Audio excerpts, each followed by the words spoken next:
Qu'est-ce qui fait d'un personnage un héros légendaire dans l'univers des animés? Est-ce la force, la quête de vengeance, ou bien la capacité à se transformer profondément à travers des épreuves psychologiques intenses? Aujourd'hui, on va plonger dans ce qui rend Thorfinn si unique par rapport à d'autres héros d'animé. Comment passe-t-il d'un gamin avide d'aventure à l'esclave brisé pour finalement devenir un homme en quête de paix et de rédemption?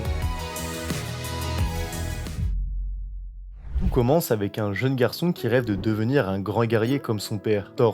Mais son univers s'effondre quand il voit son père se faire tuer sous ses yeux par Askeladd. À partir de ce moment-là, tout change pour Thorfinn. Son innocence s'envole et il se transforme en un guerrier dont l'unique obsession est de venger son père. Pendant des années, il poursuit cette quête de vengeance, perdue dans la haine.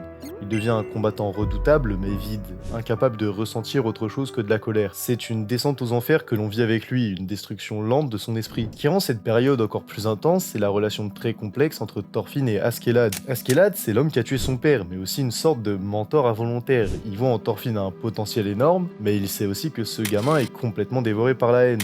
Ok, il joue avec lui, le manipule, mais à sa manière, il pousse Thorfinn à grandir. Cette relation pleine de haine, mais aussi de respect tacite, est l'un des éléments les plus fascinants de la première partie de Vinland Saga. Thorfinn, il est piégé entre son besoin de vengeance et une étrange forme d'admiration qu'il développe malgré lui pour Askeladd. Puis vient le choc ultime. Après des années de poursuite, Thorfinn voit Askeladd mourir, mais pas par sa main. Askeladd se sacrifie pour ses propres raisons, tuant le roi dans un acte de rébellion, laissant Thorfinn complètement démoli. C'est la fin de sa quête de vengeance et en même temps, c'est la fin de sa raison de vivre. Thorfinn est perdu, tout ce qu'il avait construit, toute son identité basée sur la vengeance s'effondre en un instant. On voit Thorfinn lâcher son couteau, hurler de rage et de désespoir, et à ce moment-là, il n'est plus qu'une coquille vide, il a plus d'objectif et plus de but.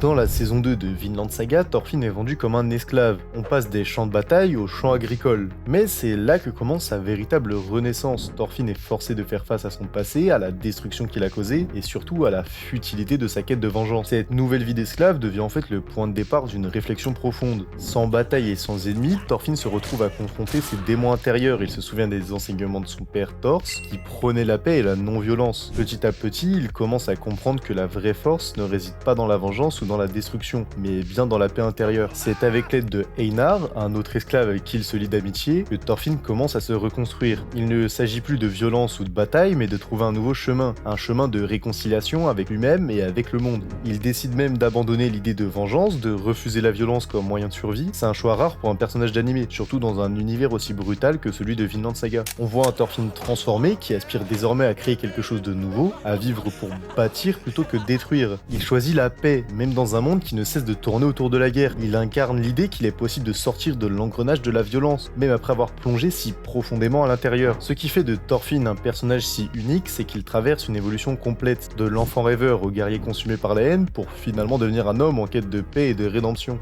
Vinland Saga nous montre que la vraie force ne réside pas toujours dans le combat, mais parfois dans le fait de changer profondément, d'abandonner la violence et de chercher un autre chemin. Dans un univers où les héros d'animé sont souvent définis par leur capacité à se battre, Thorfinn, lui, montre que la plus grande bataille est parfois celle que l'on mène contre soi-même. Et c'est ce qu'il fait de lui l'un des personnages les plus profonds et mémorables que l'on ait jamais vu. Alors, qu'en avez-vous pensé? La transformation de Thorfinn vous a-t-elle touché autant que nous? Partagez vos avis dans les commentaires, et si vous avez aimé cette analyse, n'oubliez pas de liker, de vous abonner et de partager un maximum.